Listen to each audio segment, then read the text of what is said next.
नाच लियल जा। ए चमेलिया का पहुना बजावा तो होता नहीं।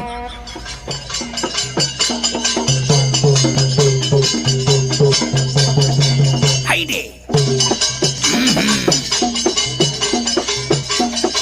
या जाने मन या तनी बाउला आके बजाओ था। आओ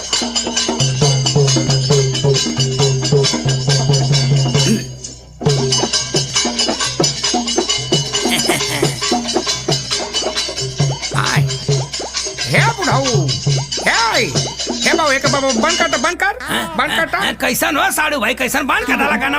अरे लवलापुर माँ बंद कर रही कैसा नहीं नाच गाना लेके लवंडी लवंडा घर में आयल हुए। अरे बूढ़ी बड़ी खुशी का बात ये नाचा तू हूँ। लगा था बुढ़वा का बाबा सिरिया पठरिया सही हो गई का। लगा था वही खुशी में लवंडी लवंडा बोलौली है नाच गाना करावत है। तो ये बुढ़ऊ हाई पटोहियो